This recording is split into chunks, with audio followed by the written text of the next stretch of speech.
Good afternoon. Thank you. Welcome to the Monday, September the 22nd, Davidson County Commissioners meeting. I'll call this meeting to order. Commissioner Mazzeo, it's your turn to lead in the invocation and the Pledge of Allegiance. Thank you, Mr. Chairman. If you'd like to join for the invocation, please feel free to do so. Heavenly Father, as a nation, we have felt the weight of tragedy time and again. For many of us, we feel that weight even now as we see violence, hate, and brokenness in our land. Our consolation through faith is that you are near to the brokenhearted, and that in you there is hope beyond sorrow, for you are just and you are love. Lord, we are reminded of our deep need for your presence. It is your light and your light alone that drives out darkness. Therefore, let each of us be a beacon of that light, shining mercy and grace across this land. Lord, I ask that you revive us again. Amen. And may your steady hand of providence guide our work here in Davidson County. May we speak with grace, act with compassion, and lead with wisdom. Amen. Amen. Amen. If you'll stand for the pledge, we'll face the flag over here. I pledge allegiance to the flag of the United States of America and to the republic for which it stands, one nation, under God, indivisible, with liberty and justice for all.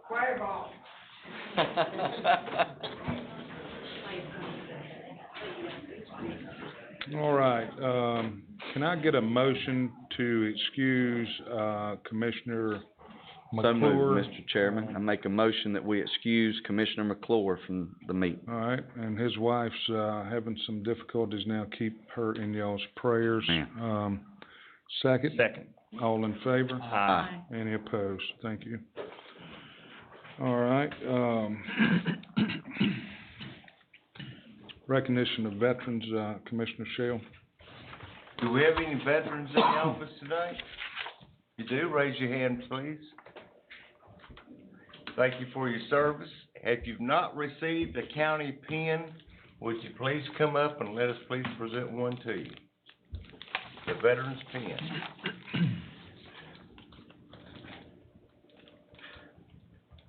Thank y'all for your service too. Okay.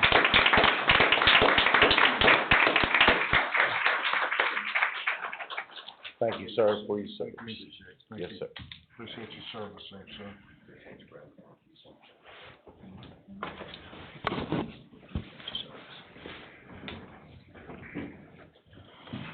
All right, is Michelle Atkins here tonight? Hey, how are you? Glad to have you here. Lexington Chamber of Commerce, always good to see you. All right, register for public address. If you hadn't done so, right over here is the sign-up sheet. Please sign up. All right. Adoption of the agenda. The library system has asked that library permission to apply for grant funds to attend ARSL conference be added consent agenda item 8Z. So any other changes to the agenda? No, sir. All right, hearing none, can I get a motion? I make a motion that we approve the consent agenda as read, Mr. Chairman. I believe that. I apologize. Actually, yes, I'm just requesting that we remove the closed session for economic development tonight. Okay. All right. I'll amend my motion to add what the Assistant County Manager added. Okay, no closed session for economic development. All right. We have a motion. Do we have a second? All in favor? Aye. Any opposed? All right, that motion carries. All right, sign up sheet, please.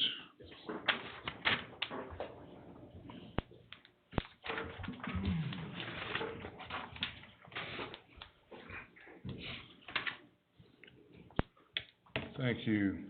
Henry Weller.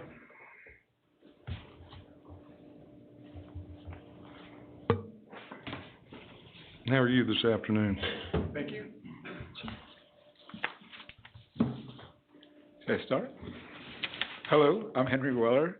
I've lived on Irvin Drive for over 10 joyful years, and I'm speaking today in opposition to the sports complex. Every single day, We have wildlife visitors in our yard, as do most of our Southmont neighbors.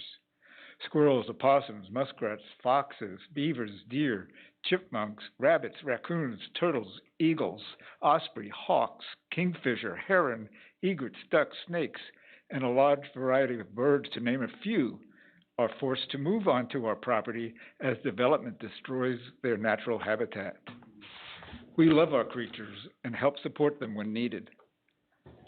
My friend Tim Washburn, an AI expert, wrote the song Sing for the Forest when he discovered how the proposed sportsplex would affect our creatures. You can find the song with music, fascinating illustrations, and lyrics on Facebook. I'd like to read those lyrics, which are sung by the creatures. Here goes. Sing for the forest, sing for the trees, sing for the buzzing of honeybees, sing for the ducks and the fox and the fawn, sing for the morning before it's gone. No Southmont sportsplex, not today. This is where the wild things play. We don't need concrete, we need shade. This forest raised us, let it stay. Sing for the raccoon and bluebird nest. Sing for the possum who needs to rest. Sing for the roots that hold the land. Sing for the soil, not the grandstand. Some folks see land as empty space, but we see it as sacred living place. See home in song and sky, a place worth saving, a place worthwhile. No Southmont sportsplex, not today.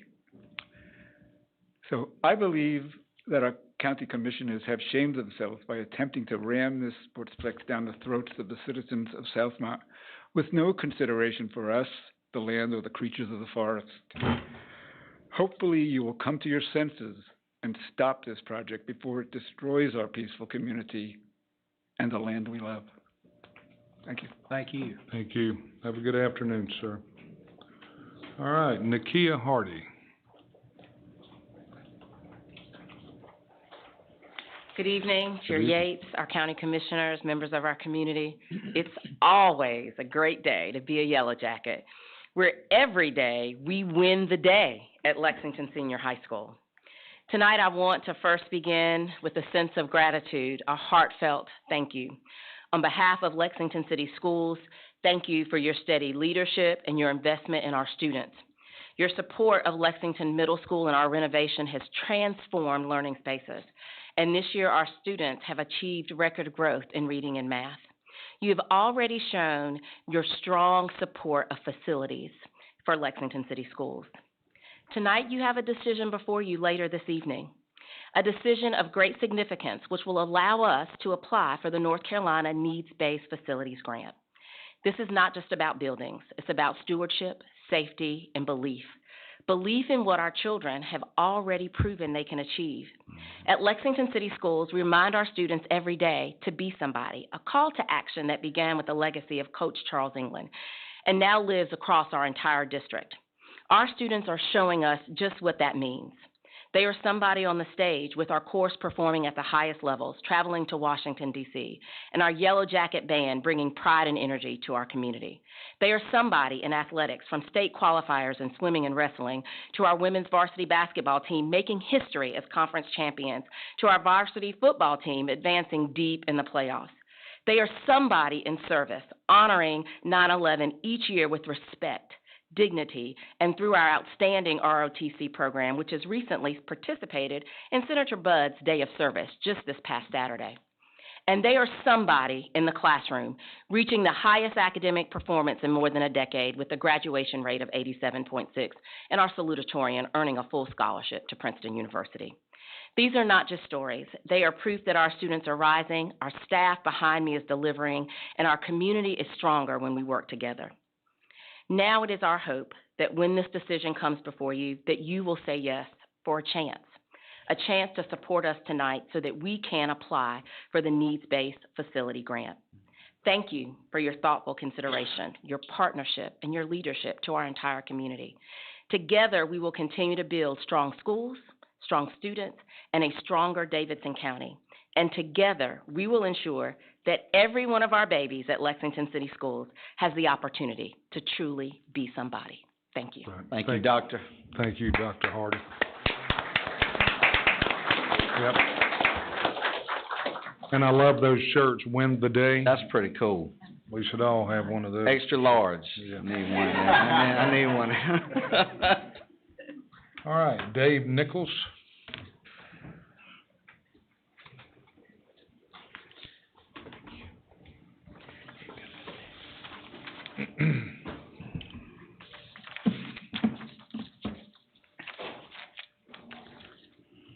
Commissioners, my name is Dave Nichols.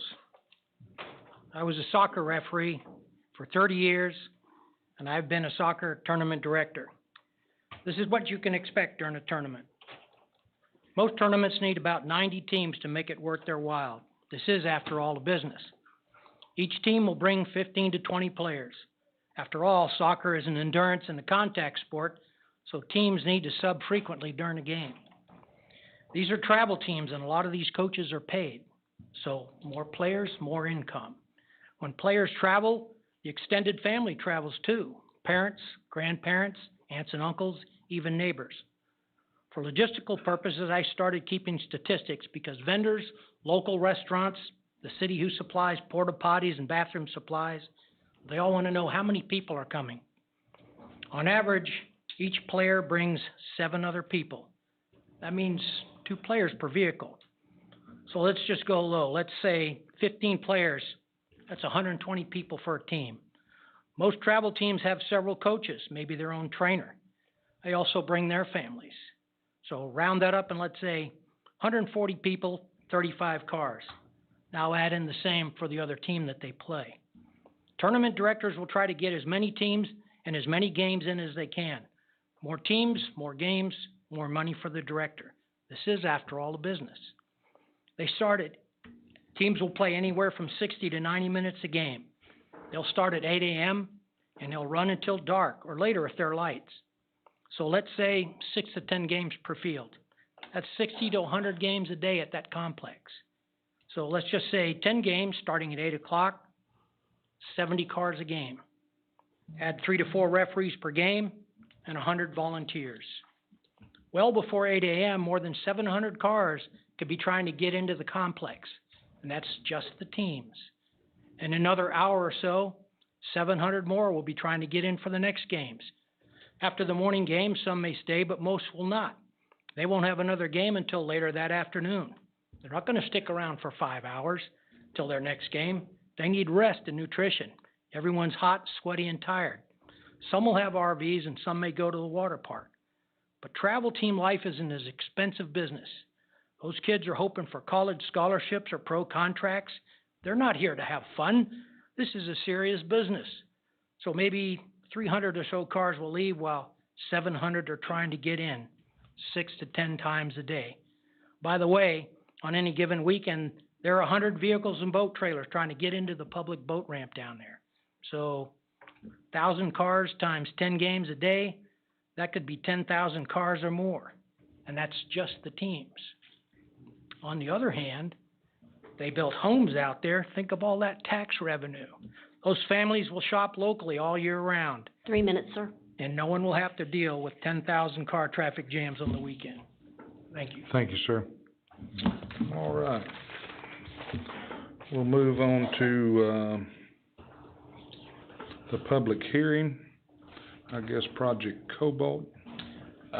You're going to, let's continue that to October 13th, is that right? Yes, sir, Mr. Chairman. All right, so verbally, a vote for moving this for October the 13th. Do I have a motion? I make a motion, Mr. Chairman, that we move it. Second, all in favor? Aye. Any opposed? Okay. Second. Tripp. All right, move on to item 7B, text amendment to the zoning ordinance. Mr. Crook? Thank you, Mr. Chairman, Madam and fellow board members. Tonight I've got a text amendment before the board that was, Jason with our EDC asked me to look into this and it's dealing mainly just with the heavy industrial zoning district. The ordinance currently, will only allow for 30% building coverage, if you do not have public water or public sewer. If you do have public water or public sewer, it will currently only allow for 40% building coverage. The proposal tonight is to bump that up by 5%. That will match our existing LI coverages. Our existing LI coverages are 35% and 45%. To make everything even and much easier to interpret, we're proposing this. We're recommending approval. Staff feels like it'll be a much more efficient use of property. And I think it was that way initially because this was from a model ordinance back in the 80s and 90s. And back in the 80s and 90s, we had a lot of smokestack, smoke heavy producing industries. Heavy industrial industries today are much cleaner than they used to be. So I think the percentage was a little bit lower in HI because you didn't want those heavy users to cover as much property. But I think, like I alluded to earlier, they're much cleaner now than they were back in the 80s, and staff has no concern or problem with bumping this up by 5%, and we would ask the board to support that. And I take it the planning and zoning board. They approved it on the 16th, 5-0. Okay, Yes, sir. all right. I'll open this up for the public hearing. I declare the public hearing open. Anybody wishing to speak in favor or in opposition?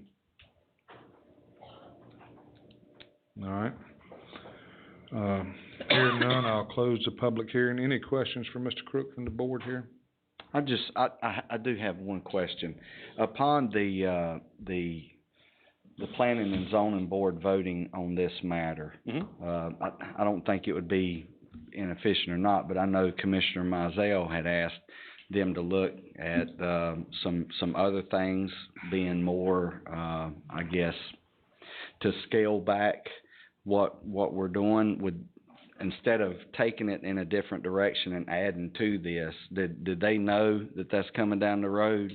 I mean, I get this would make everything together, and it would be it'd be harder to misconstrue something while looking at it, but I know we were looking at what the planning board would come up with being a little bit more strenuous. Residential lots. If you're referring to the residential discussion, I did broach that subject with them on the 16th. You know when we're going to have a formal discussion on that probably in October. Okay. And we'll be coming to you guys with some type of recommendation probably around November. Well, other than that discussion, I'm good with this. Okay. If y'all are Any good other with it. discussion?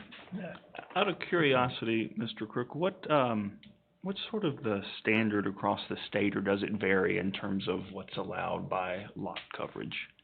It varies a little bit. Most of the ordinances, you'll find them in this neighborhood. Yeah. 35 to, I don't think we've seen anything at 50%, not outside of a municipality. Okay. That's all I have. Can I get a motion to approve? Make a motion to approve the text amendment. I'm sorry, you did. I closed it, yeah. You did. I'll second it. All right, we had a motion by who? Mr. Castro. Second. Yes, sir. All in favor? Aye. Any opposed? That motion Thank carries. you, sir. Thank y'all. Yep. All right, moving along to the consent agenda. Anybody wishing to pull anything off the consent agenda? Hearing none, can I get a motion to approve the consent agenda? So moved, Mr. Chairman. Second. Second. All in favor? Aye. Any opposed? All right, before we move on any further, I'd like to, is anybody here from ARC? All right, we have ARC here, all right, and, Family service. the workshop. I'm sorry, Debbie? Yeah. Yep.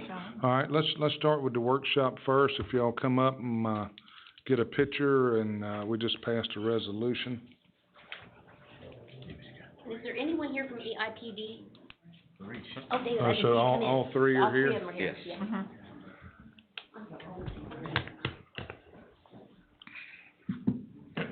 Yeah, let's go down there. That's good.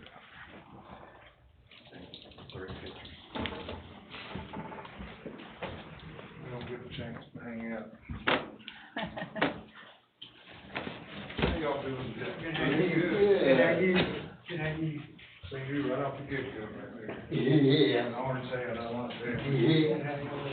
Who wants to get this? Let's, come on up, fellas. You wanna get it? Yeah. Both of them? Yeah. He's ready.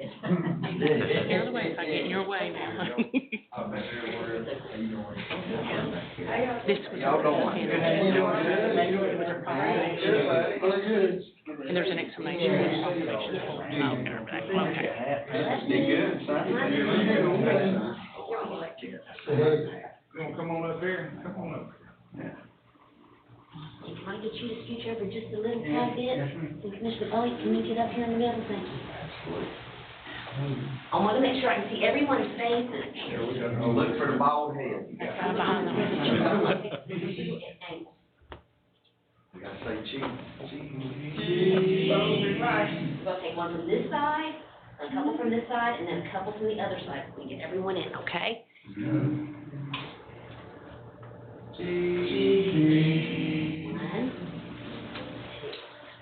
Good job. Great job.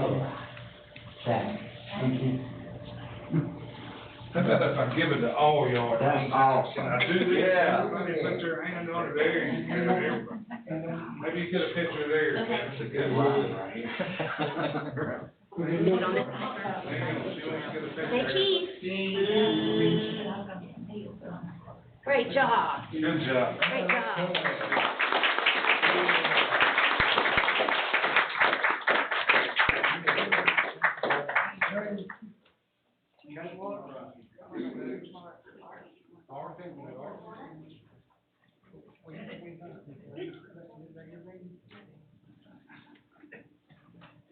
They probably don't care for a picture. Yes, they do. It's been a long day.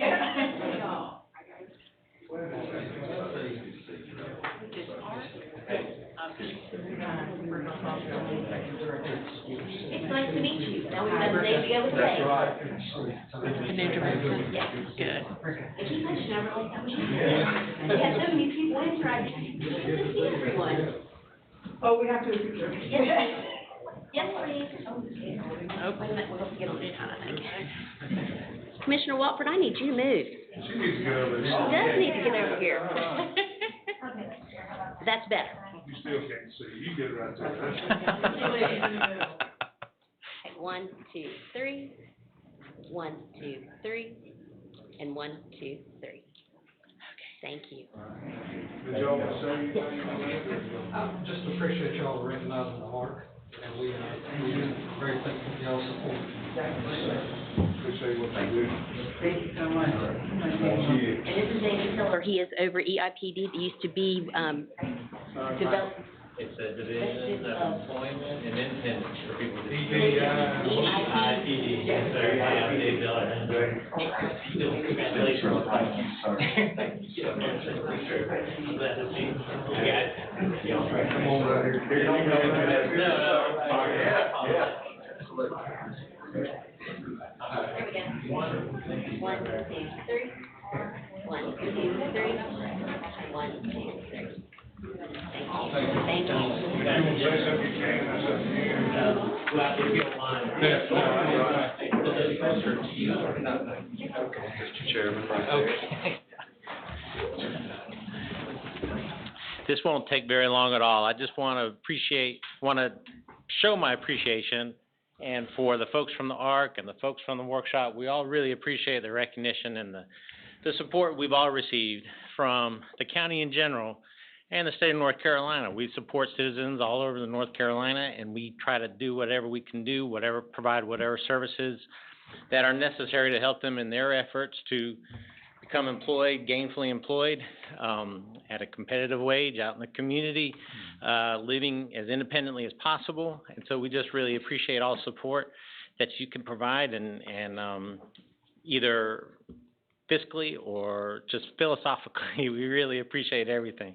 And I am involved with people with disabilities because it's my job. I work for people with disabilities, but also have a child with developmental disabilities. So I see it from a lot of perspectives, how things can be changed and things can be improved. And I see a lot of success stories, and I just really appreciate you guys for your part in playing those success stories.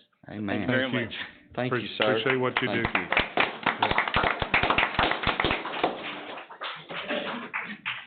you. Good job. All right, 9A, Thomasville City Schools, Mr. Smith. Mr. Chairman, actually 9A, B, C, and D are kind of all tied together in a strange way.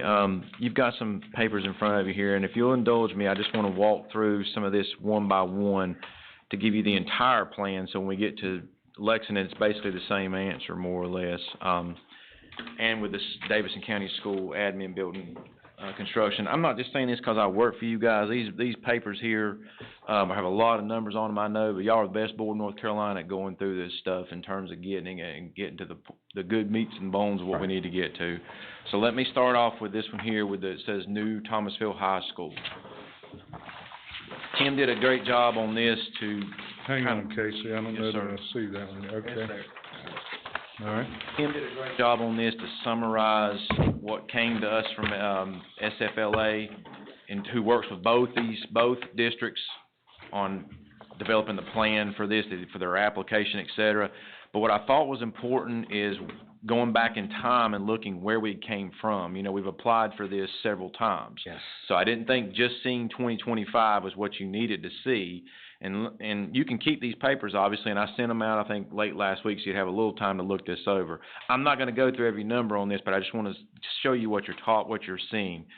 Project summary is essentially basic information, like the architect firm, the required match percentage for the grants, the capacity, student capacity we're dealing with, square footage, as it changed from year to year to year, so you can see the past. Again, those of you that have been on the board, I think everybody that's here now seen all three versions of this grant. The cost per square foot, et cetera, the inflation factors used, the soft cost, the contingency percentages, et cetera. And what that starts to do is build the expenses piece by piece there. Let's just call these line items, you know, the specialty, the site prep, the construction cost. And if you flip the page, and we're on Thomasville now, I know we're kind of maybe doing it backwards, but it's Lexington and Thomasville is essentially the same thing in terms of the concept. You've got all the different components to this. You do have a renovation for the alternative school, which is a change difference there. You see nothing presented in early 2024, but something in there now. Football field improvements, because again, they've got stuff over there at Crushwa Stadium. I know the city owns part of that, or owns that stadium. Here's renovation dollars for that. And the tennis courts would be all new, because you see there's hashes there, so there was nothing applied for in the past.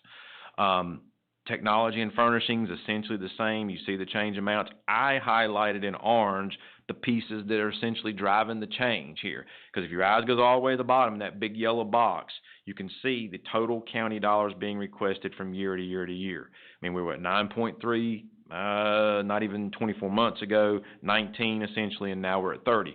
Part of that is the match for these DPI grants has gone from basically 15% to now 25% for the county, because we're basically showing better economic development outcomes, and you know how the state works. When you're succeeding better with some of those things, on some of these grants, you actually get some punitive measures put on you. You're required to put up more local dollars.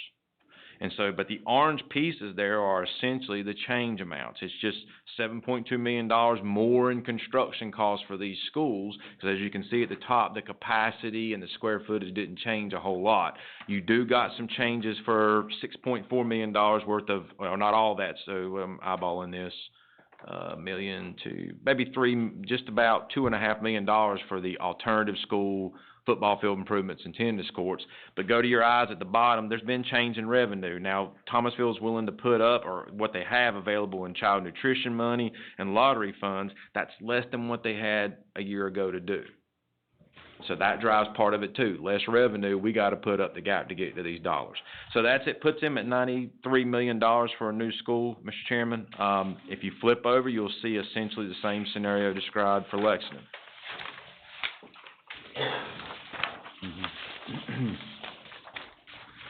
A little bit of change on square footage addition, just under 20,000.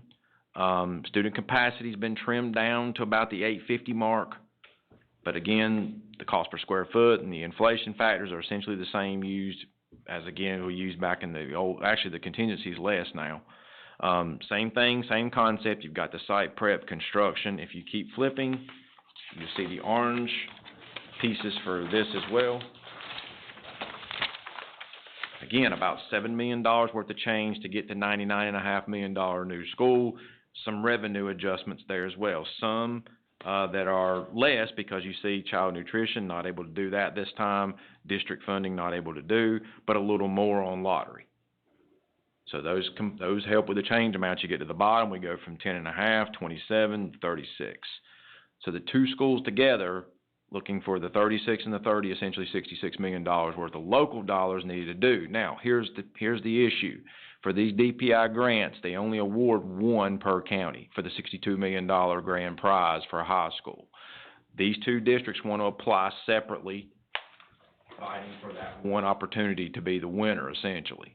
And that's what you're being asked for tonight, is essentially sign off on the grants that only one will come out with the potential to land the $62 million. And I'll show you that in just a second, how that kind of gets to, how that relates to our finances here in just a second. You do have some alternates at the bottom there that can be thrown in later, I guess, at some other point in time, but I don't know that the state's going to be matching those funds. If they don't receive those funds, there's a plan B. So that's where it gets to the end of this sheets, and let's go to our finances. And let's start with this one. Just before in our March retreats.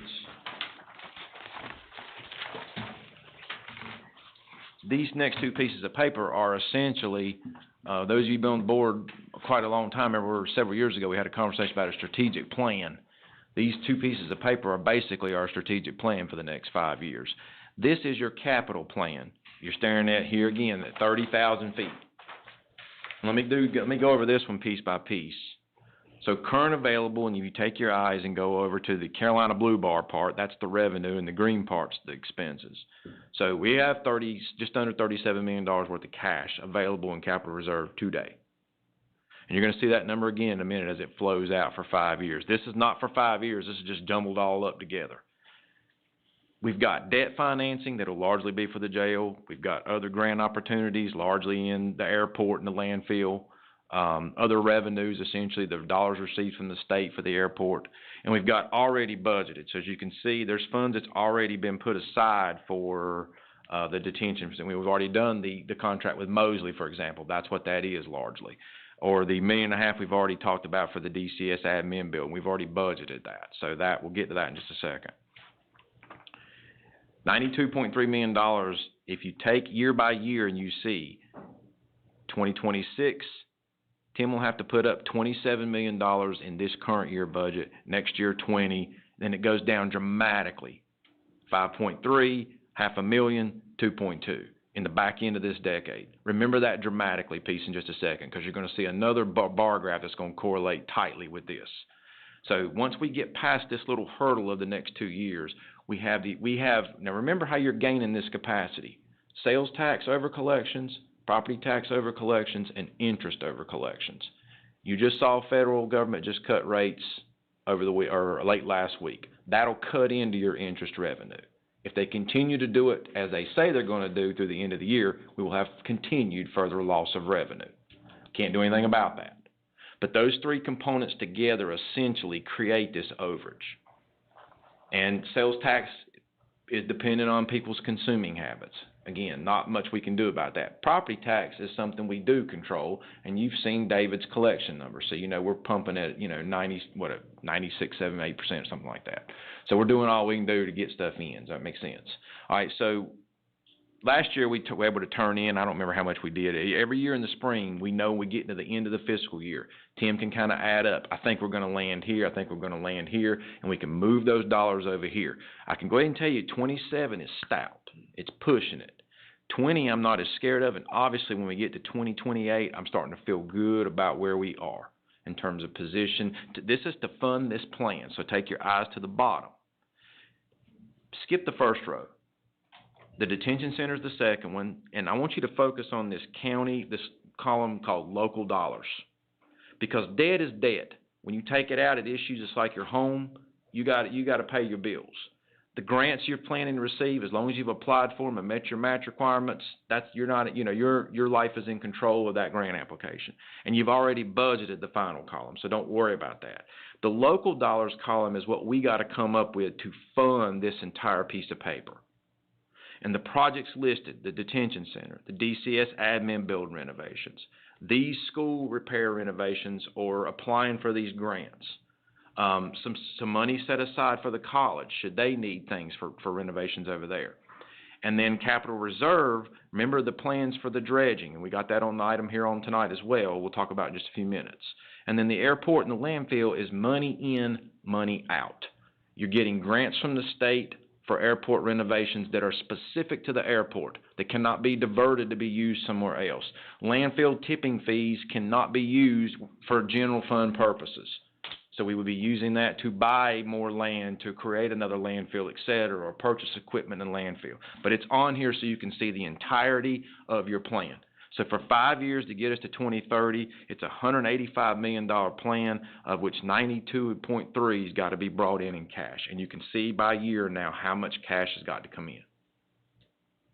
The top row is called that proposed 25-30 CIP, and you can see it's one large number. Now I'm taking you to the detail.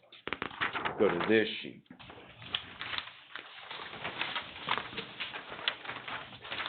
This is the same set of numbers now broken out by year, by project. That white section in the top is that $11.5 million.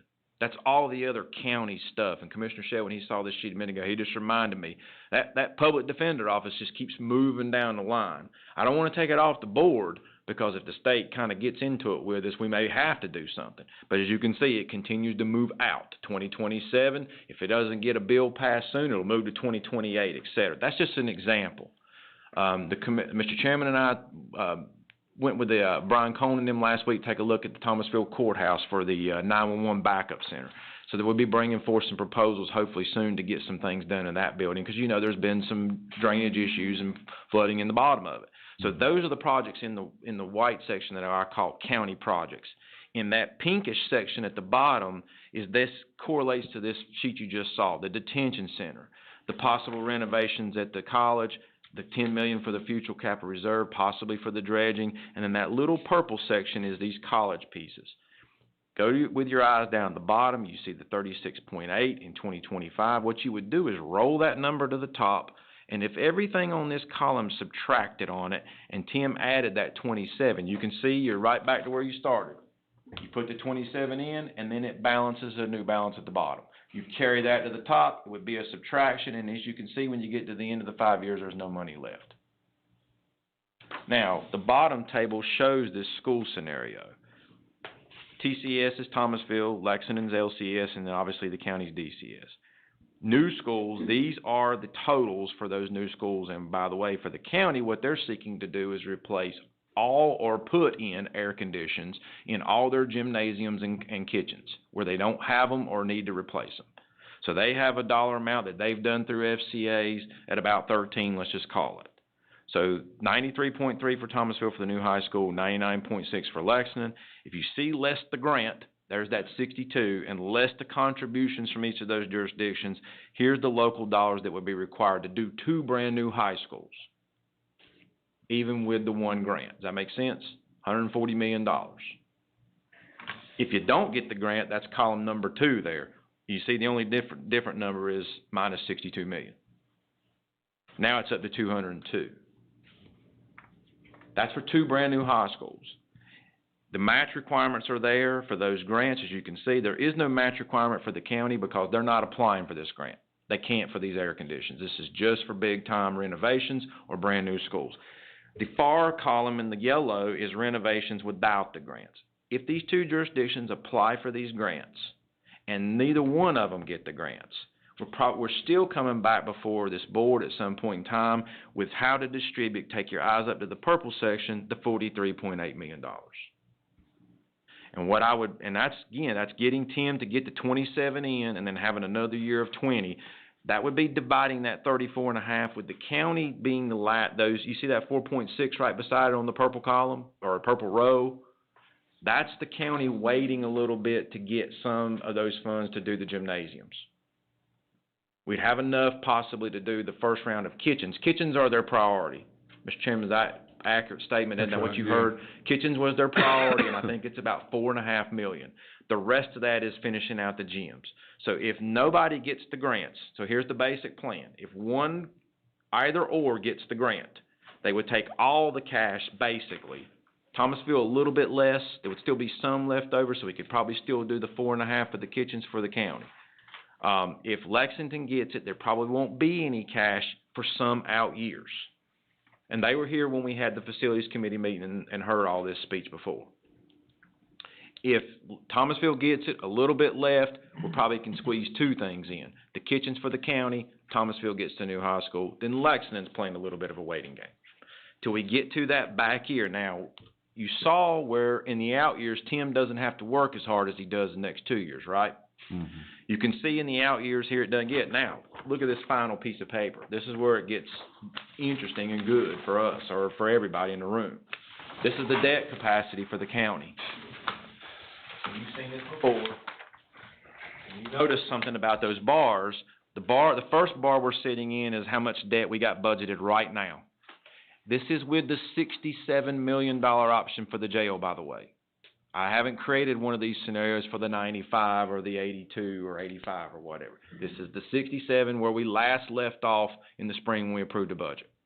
Notice the bars don't get much higher. They drop down next year, and then the third year you can see just barely above. So when I told you guys when I gave you the budget, I basically got the debt service to cover the 67. That's what I meant by that.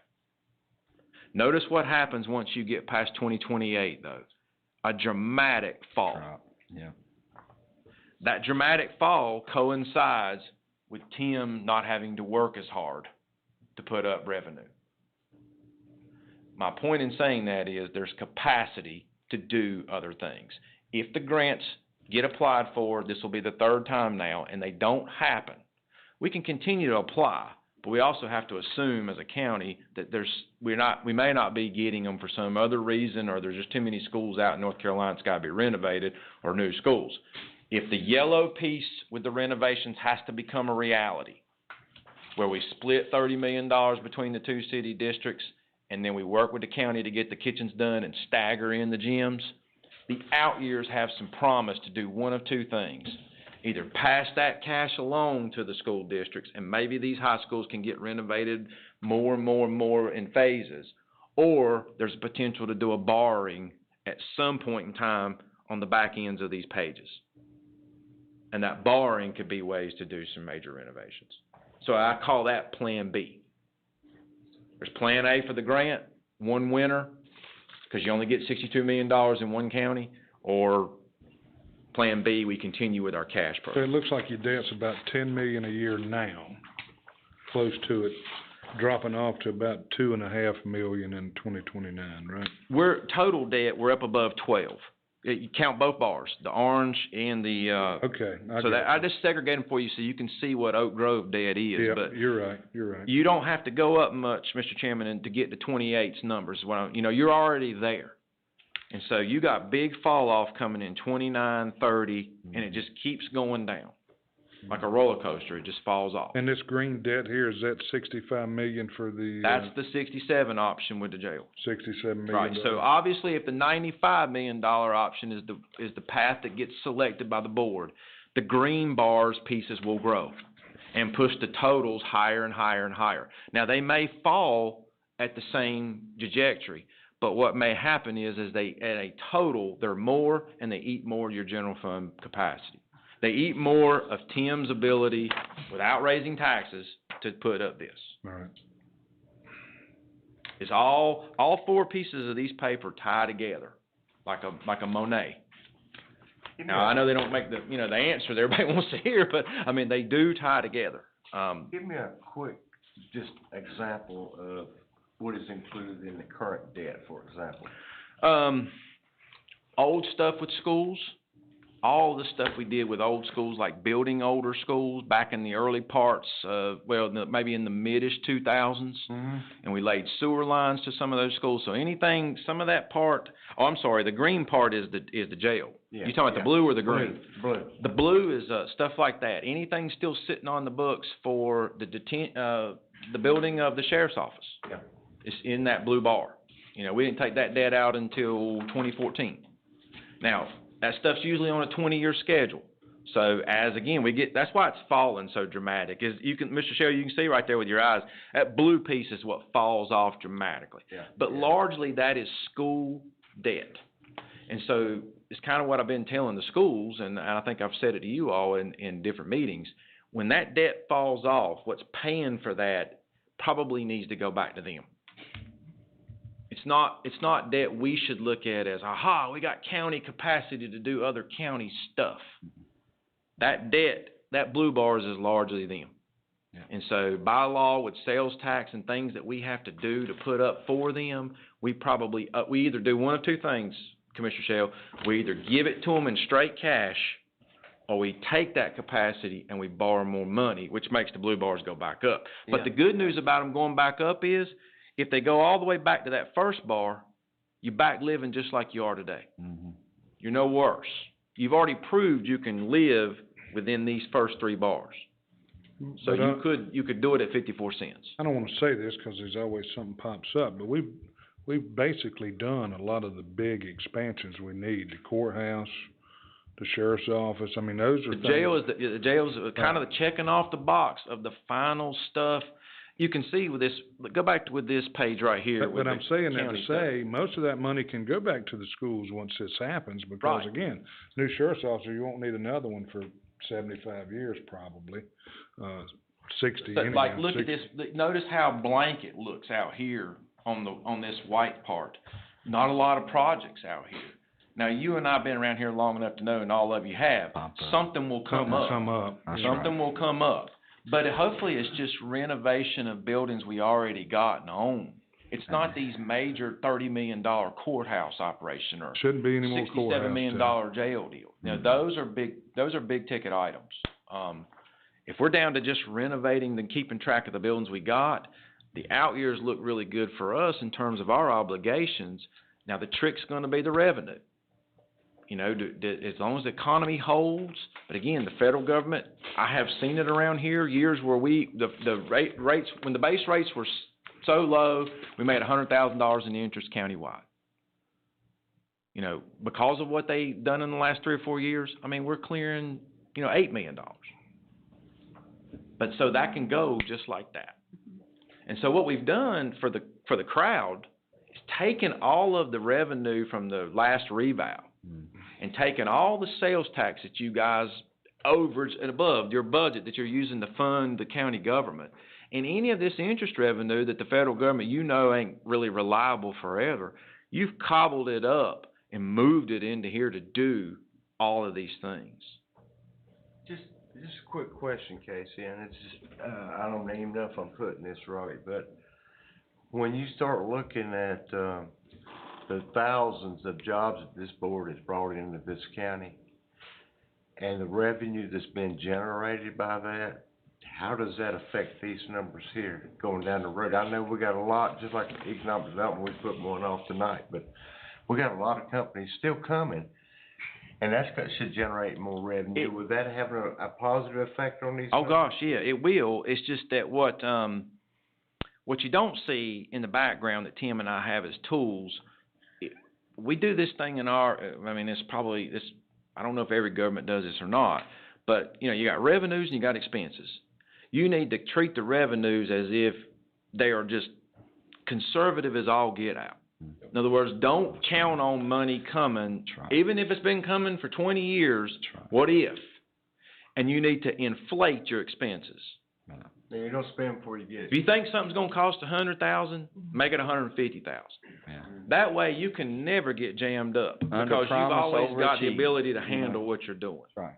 So you overestimate expenses, underestimate revenues, and you can never go wrong. Now, if a company comes in, Mr. Shell, and Jason's booked them, y'all have approved the incentive, it's a done deal, and they come in and you go, man, we're going to put on the tax books $300 million company next year.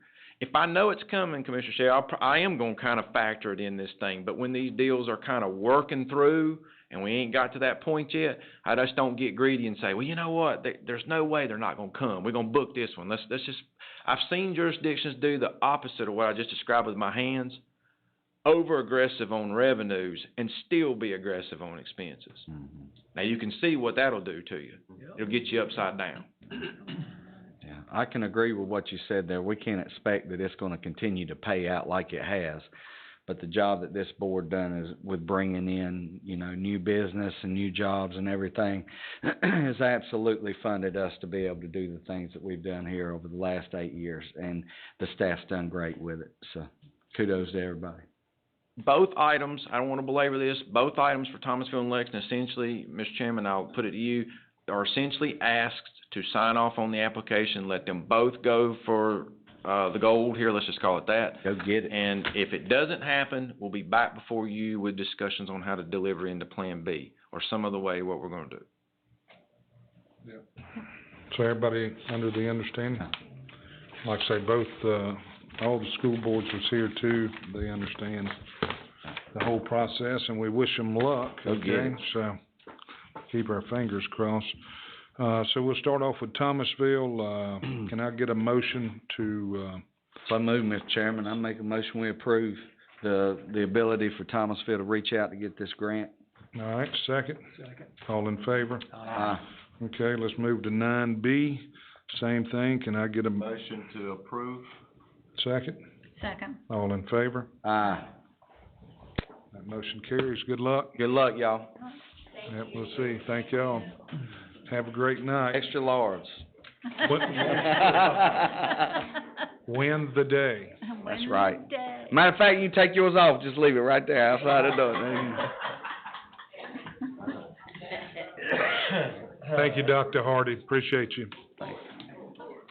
All right, we'll move on to 9C, approval of High Rock Lake dredging feasibility study. I think this one's fast. I had sent you guys this note about this road, so everybody knows about the dredging study. You guys put up $150,000 to help get the engineers together that's working with Rowan to do the study. The chairman and I, along with Jason, have kind of been involved in conversations with Rowan County and Congressman McDowell's office. And so the feeling is now there's a little bit of savings from putting up those funds. The feeling is I asked this board, and Rowan asked me to ask you all, can we take this savings, it's about 49, so it's about 50, 25 has been saved on both sides, so I think we've spent about 125 of the 150. Can we go to get the permit? There were several options, but they're dialing in on the less expensive option, which is the $35 million dredging, which is basically, and Mr. Chairman can correct me if I'm wrong, because I'm just doing this the simplest way I know how.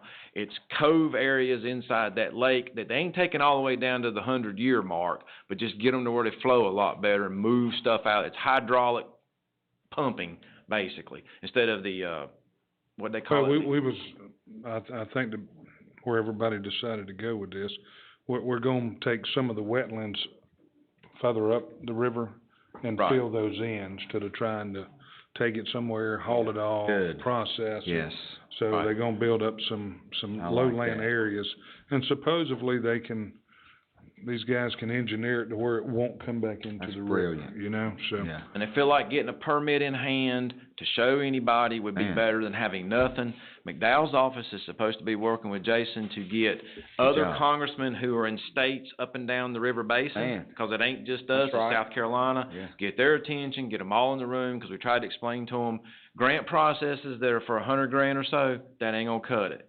We need to get into some other process that's called big money, because Yeah. we're looking at 35 just to get this done, and that's on the low end. They've got it ranged from low, medium, high, and so I'm shooting you the low end number, and that's what that tends for in that future capital reserve road that you just saw on the. And I think Rowan too, I mean, I don't know if you've probably reached out to the county manager and see.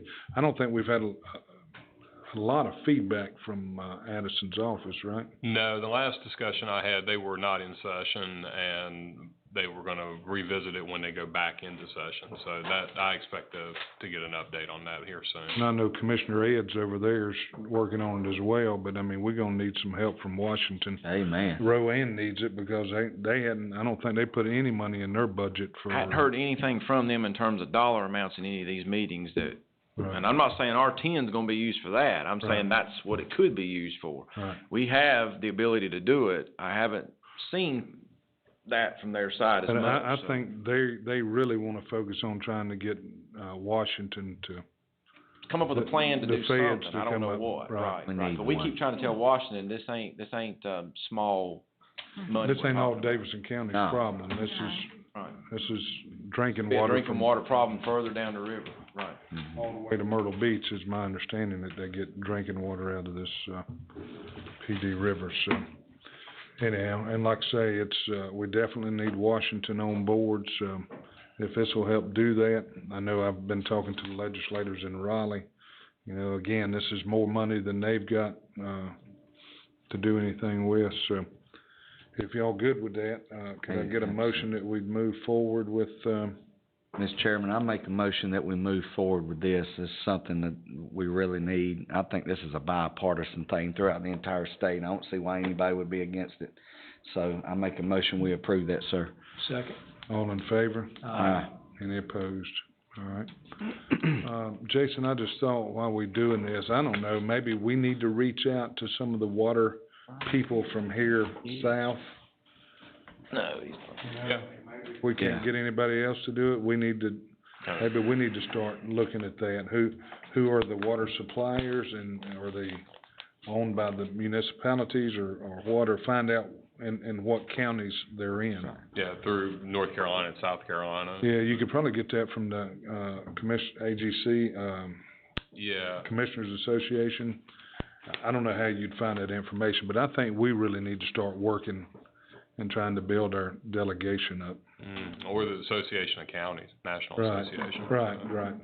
That's, yeah, 'cause my understanding is it's all the way to Horry County, South Carolina, so, Myrtle Beach. Myrtle Beach, yeah. So if we can't get Washington to put it together, we need to put it together. That's and- right, and And take it. go rally these, leaders and see if we can get them to rally Washington too, so. I just happened to think about that sitting here, I think it's very important we do Yes, that. it is. 'Cause I get it, that's a big feat for somebody to handle in Washington unless they want to, you know? Yeah. All right. Item 7D, approval of DC admin building renovation budget. Mr. Chairman, this is a project that's been on the board for a while and you all know about. Mr. Chairman and Ms. Vice Chairman and I have talked with the schools several times about this project and what we can do to accommodate their needs of wanting to move largely all their support staff under one roof, but do it in the most economical way possible with the current building. And where we've landed is, and Brian, I don't think he's here tonight, but I think I can do this from his proposal there you've got attached, is essentially add square footage space to the building they got by taking out the front porch, adding a second layer around the building, beef up the ADA inside the building, because you know they gotta get an elevator in there and they had some other bathroom challenges, probably do some renovations, a little TLC, get a forced air system definitely in there so you can get that moisture out of there and get that bottom system, even though it's dry as a bone up underneath that building. Those things there, get them largely done so they can get the square footage space they need to get their staff, basically all their support staff included. The nutrition folks, I think everybody maybe but all the tech people. I think the tech people are gonna stay, if I recall. Yeah, the tech's gonna stay down there doing. The nutrition folks are sitting in the trailers out to the side, so they come underneath this roof as well. Brian's got you a proposal there. We were trying not to get this budget up. Remember, we started off with $2 million. We're at about 4.3 now with his proposal. What you got before you is to allow Providence Partners to go ahead and start drawing this up. The schools have saw this plan and seem to be amenable to this, and understand where we are in terms of our budget, what we would not like to exceed. I can go ahead and tell you that at 4.3, what you saw on this was 5. The reason why I want to leave it at 5 is because I know there's probably going to be some moving expenses coming and some fiber connection that I ain't quite got a grip on just yet. I've got them adding it up. Second part of this is Daymart building. They met us over there to tour the Get Real space. You remember the college was in the Get Real space, which is, if you stand in the parking lot of that building, it's basically on the back end of it. You all already approved for Dwayne and them to do new carpeting and painting inside that building. Because it's a nice space, it just needs some TLC. There's nothing wrong with it, it just needs painting and carpet, that's it. And some clearing out of stuff that DSS has got over there, which I've already told them, take a stab at getting that stuff done. The schools would like to do this during the summer, which is a perfect transition time for them. So we got plenty of time to get that done, and it will be done by this fall or early winter, and then we'll be ready for a transition time for them come next summer. At least get it started in the summer. I'm not so sure. I don't think they'll finish all the construction in the summer, but No, right. they'll But I mean, move to out get at the them end of ready the to year. go. Right. We had plenty of grace period. We thought we needed to do this like immediately. They were like, no, it'd be better for the summer. We met them up off 150 to look at the old Walker building you guys know about. It just wasn't gonna be suitable for this, I don't think. Plenty of square footage, but it's got some issues. You know, the roof was a little bit, probably a little bit more percentage used than I'd like. Had some water issues coming into the building, things like that. I just, load-bearing pieces up on the second floor, which I'm not sure the second floor is gonna be designed to hold everything that you need, like a conference or boardroom. So I think this is gonna end up being okay for everybody involved, and we get to our magic budget that runs on our plan. So what I'm asking for you tonight is let's let Brian take a look at this. Brian rode over there with us. He rode over to saw Walker, and he's been over there, been heavily involved in that with them from word go, and they seem to like Brian as well and work well together, so I don't wanna disturb anything. That's good. So is there any question with this process here? No. I mean, if y'all remember, this started out at a $25 million admin building, right? But you said, I think you went to even inspect it, you said like the bones of it were still really good. Oh, the when you bones is worked with good, it. yeah. But see, now this is how things change, okay? New school board, they don't wanna spend $25 million on the ad building anymore. So if we'd have started this 2 years ago, we'd have been right in the middle of a $25 million admin building, possibly. The votes would have been there, but no, they're happy with what they getting. And they said they'd rather put the money in the schools, right. Looks like a solid plan. And that's the same conversation I had with them a couple of years ago. I'm like, really? This money really needs to go to the schools. So I am so happy that this is the way they decided to go, Oh, for this, by the way, new roof was an alternate bid. New roof and the parking lot. Y'all been over there with the parking lots come apart a little bit. That was one of the requests they had, so I think we can throw some money in there and get that top side paved. So I think when it's all said and done, it'll look nice. It'll give them the square footage they need, and I think we're up to about 20,000 square foot is what Brian said the other day for this. So it's gonna be a bigger building than what it looks like now. And like I say, my hat's off to the board because they're happy with this drawing and what they're gonna get, and everybody gets to go there and, Does that include a service elevator? Yep. yeah, elevator. That's a necessity. I think it'll hold Some 50. ADA, Mr. Shell, some ADA fixes, I think, in the bathrooms I that Brian like, saw as he did walkthroughs. I liked it because you're not changing the building that much from the outside, but you're creating a lot more space. And it's a beautiful old building, it's just beautiful, and it's nice to have that. Just remember in the back of your mind, though, just remember this for the future, moving expenses, and if we top in on the budget, and there's some renovations that still need to be done inside the cubicles, and I'll get the facilities committee, walk over there with me and take a look at it.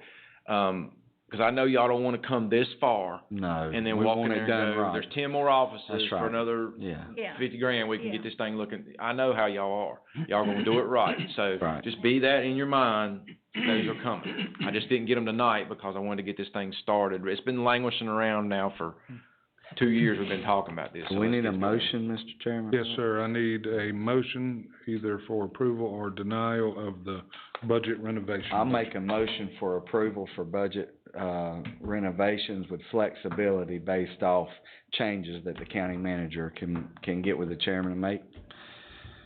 Well, we'll be back. Okay. We'll be back. We Well, can't do you it was without talking y'all. about flexibility, I wanted to word that in the No, motion. we'll be back. If y'all can Okay. just approve this as Well, a start, we'll be I'll back. amend my motion to just approve what's before us. All right. Second. All in favor? Aye. Any opposed? That motion carries. Can I get a motion to go into closed session? So moved. For attorney-client. Second? Second. All in favor? Aye. Aye.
to open session? Second. Second. All in favor? Aye. Mr. Jones, would you give us an update on closed session, please? Yes, sir. We had a legal closed session, and, we discussed, one matter. It's the, Gibson et al. Versus Davidson County, Brandon Boggs et al. Matter. And the, board gave staff instructions on how they want us to proceed. All right. Motion adjourned? Second. All in favor? Any opposed? Thank you all.